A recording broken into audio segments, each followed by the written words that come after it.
الرحمن الرحيم الحمد لله رب العالمين وصلى الله وسلم وبارك على سيدنا محمد وعلى آله وصحبه وسلم تسليما كثيرا سبحانك لا علم لنا إلا ما علمتنا إنك أنت العليم الحكيم.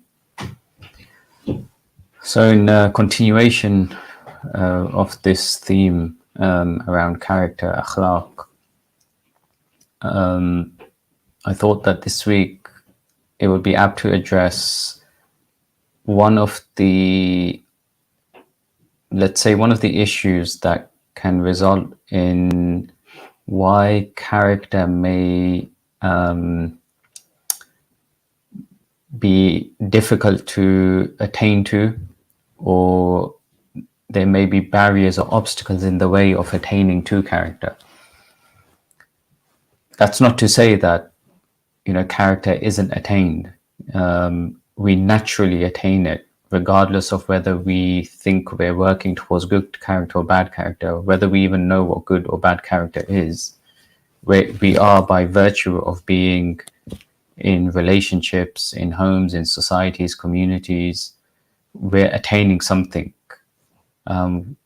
What form of character we're attaining and the quality, you may say, of that character, that can be discussed, and that differs from person to person. So we're always in attainment of character. But when we talk about the obstacles to character, or things that may put, let's say, a veil over our pursuit of character, we're talking essentially about good character and the type of character that is praiseworthy, and the type of character that ultimately cultivates, nurtures, and improves the human condition, and not character that brings a person down and instills in a person those types of traits that humans generally recognize as being negative and blameworthy. Now, one thing that can often be a obstacle, or more so a veil to character, is what we think of ourselves. So the notion that we have about ourselves versus the truth about ourselves. So what we think of ourselves versus what is in truth the case about who we really are. And the two are very different. Who we really are at a kind of grand meta level, we are human beings created by Allah subhanahu wa ta'ala and placed upon this earth in order to undertake the duty that God had intended for us on this earth. So in our essence and in our truth and in our reality, we are all, as individuals, an abd, a servant, a slave of Allah subhanahu wa ta'ala. And being abd, or being this servant, means that we are always in a relationship of servitude to someone or an entity greater than us. We're in servitude to a being greater than us. We can never be in a position of having absolute authority over anything or anyone in this existence. So that's the truth, that's the meta truth with regards to who we really are. On a more terrestrial human level, who we really are is explained by our temporary form, you may say. So if we have a reflection upon ourselves, and we take a moment and just think about the vulnerabilities and the frailties that accompany our bodily form. So generally, we always think about, we always tend to remember good, and we always tend to want and desire pleasant things, nice things, good things. But when we're in a position where we're ill, or we're in loss, or something's absent from our lives, we tend to remember the vulnerabilities that we live with. So, for example, there's a different joy in birth, witnessing birth, and a different, that's a different experience to witnessing death. Witnessing death reminds you of temporality, it reminds you of frailty, it reminds you of vulnerability, and it tends to put things into perspective. Witnessing witnessing birth brings joy, happiness, and gratitude. So these conditions that, at a very human level, they can explain, who we are and what the truth is in our case. And the truth is, in our case, that while things are good in our lives, we can enjoy the human emotions that come with that good. And when things change in our lives for the negative, or in the form of a test or a tribulation, we remember in those situations our own limitations. So in reality, though, if we take that as a whole, the truth is that human beings are quite frail and vulnerable creatures. And I think I personally see this almost on a daily basis when I look around, the area that I live in, or my neighbors and so on, and some of whom are very old. And just a chat with them here and there reveals that, the vulnerabilities, limitations, and frailties of life are very much at the forefront of what they're thinking about. And this is despite having lived 80 plus years of a fulfilling life for them. At this point in life, they tend to see, where their limitations are, and often brings me to think about the fact that, life is quite limited and frail in many cases. So if we take that as a truth of our lives, that can often contrast with what we think of ourselves. So the avatar or the emoji or the profile picture that we put up of ourselves perhaps doesn't always balance out, or doesn't always exist comfortably with what the truth is in life. Why? Because many of us probably have views of ourselves that don't always reflect the truth of the case. And this, the ulama sometimes call it an illusion. We live this illusion about who we are, or who we think we are, versus who we really are. Now, there's a story in the Mathnawi of Maulana Rumi, which is quite apt in describing this situation. So a young man lives in a culture in which,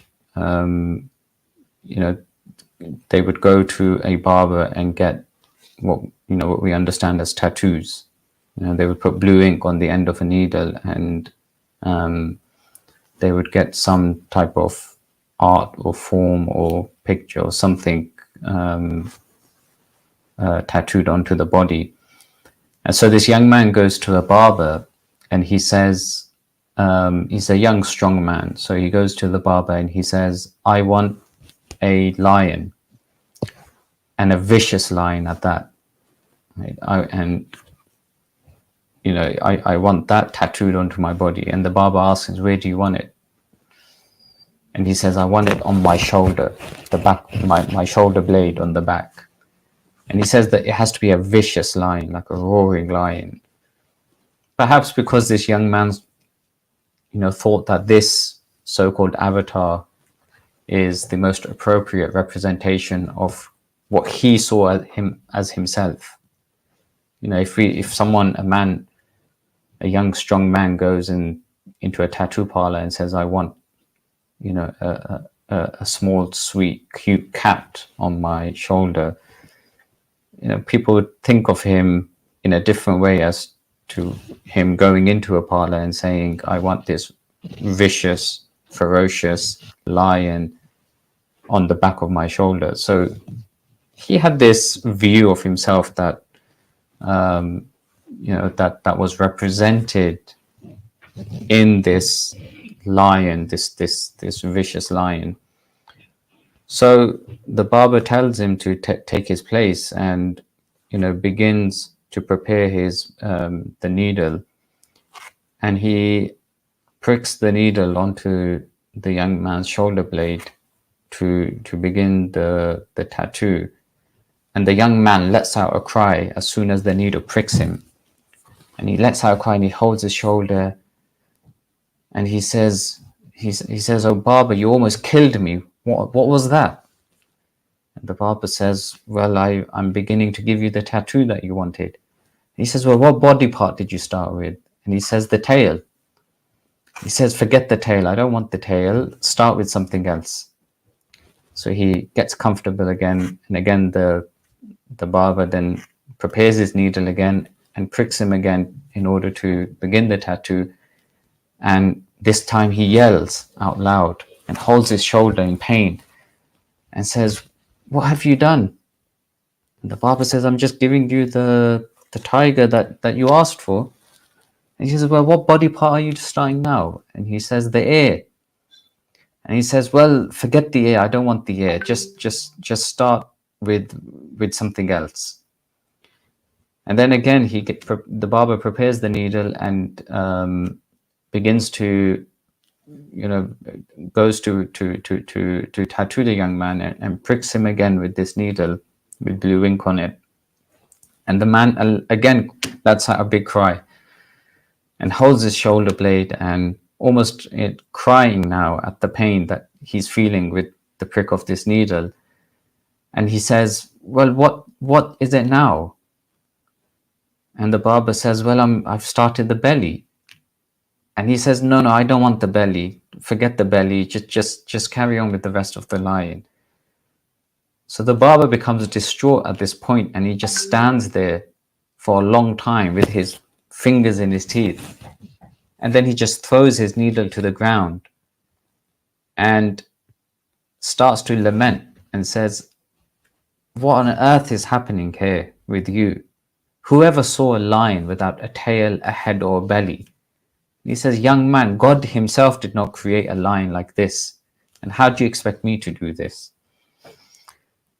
So the moral of the story is that sometimes you think of yourself in a particular way, but when you come into contact with reality, the perception that you had of yourself crumbles away to reveal a truth.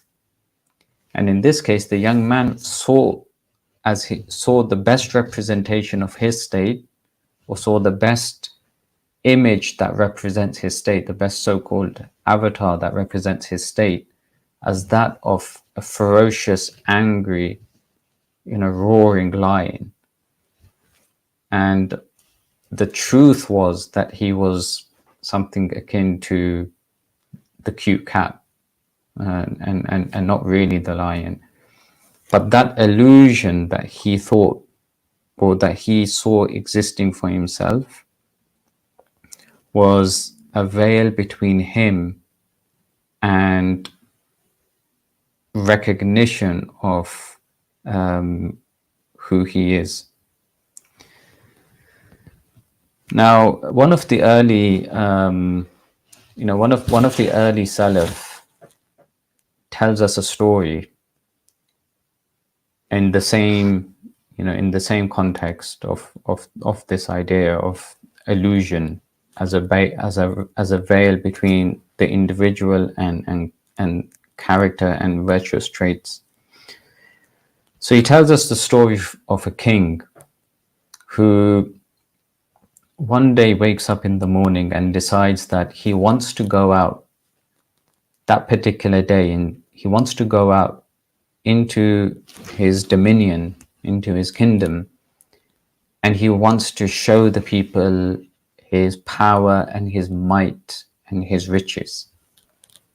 So he wakes up in the morning and he summons his assistants and servants, and he says to them, bring my best clothes today and dress me my best clothes, because we're going to go out on this, on this, we're going to take out this caravan of people and horses and so on and so forth, and we're going to show the people in our town, my greatness. So he wakes up in the morning and he asks for his best clothes, and his servants come and they bring him, a set of his best suits and clothes, and he rejects all of them, and on the basis that they're not, they're not, they're not great enough. So they come back with another set, and again he rejects it. They come back with a third set, and then he sees these clothes that are, that very ostentatious and something to turn the eye, and he accepts them and he puts them on. And then he summons his servants again and he says, prepare all of our horses and all of our people and our soldiers and so on and so forth in order to go out. And so they all prepare themselves in the grounds of his palace. And when he comes out and he sees this great caravan of people and horses and might and power, the shaitan comes and just blows into him, and suddenly he kind of fills himself with this arrogance. His chest become puffed out and his head becomes high, and he sees and he feels this great sense of worth and might inside of himself. And so he orders for the gates to be open, and they make way into this town, and they're proceeding along the road. And an ordinary man wearing disheveled clothing, and someone who just doesn't really stick out from all of the other people, appears in front of the king's horse, and he grabs the horse by the bridle and he pulls it. And the king becomes surprised at this moment and says, who on earth are you, and what have you just done? You've done something that's very serious. And the man says, I have a need. I need to tell you something, or have a need from you. And the king doesn't even look at him and tells him, just signals, be away from me, get away from me. And the man says, I can't. I really have an urgent need that I need to speak to you about. So the king then says to him, well, wait until I dismount and then you can speak to me. And the man says, no, the issue that I need to speak to you about cannot wait. So he pulls the horse again. And there's a back and forth, and finally the king relents and says, fine, tell me what your need is. And the man says, it's a secret. I cannot say it out loud. Give me your ear and I'll whisper it to you. So again, after some resistance, the king finally lends him his ear, and the man whispers into his ear and says, I'm the angel of death.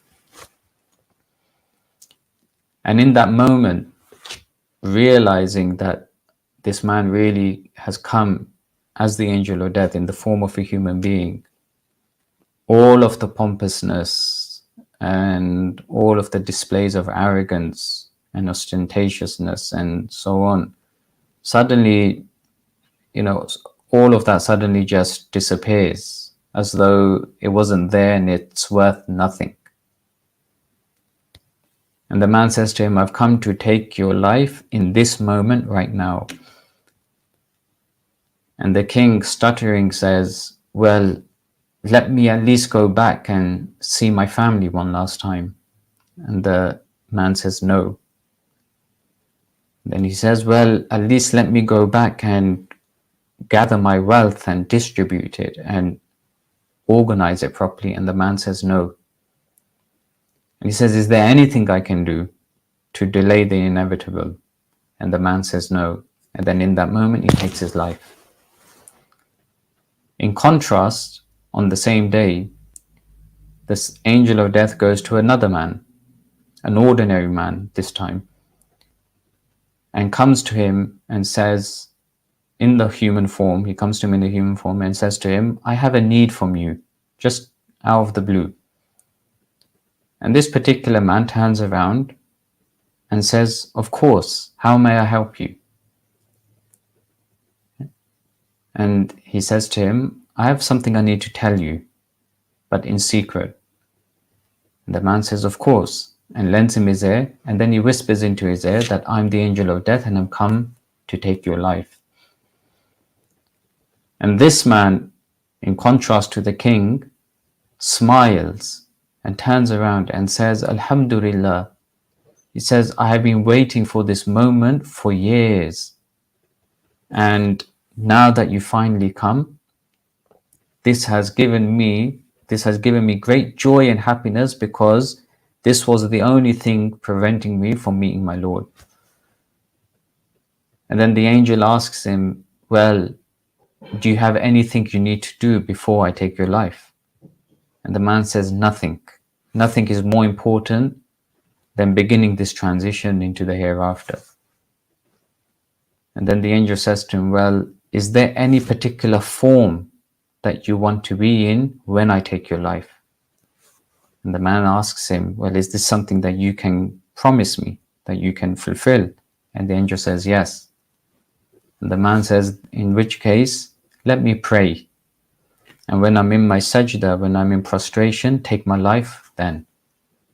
And so the man prays 2 cycles of prayer, and he goes into his sajda, and the moment that he's in his sajda, the angel of death takes his life. These 2 stories are analogies and metaphors for life. The king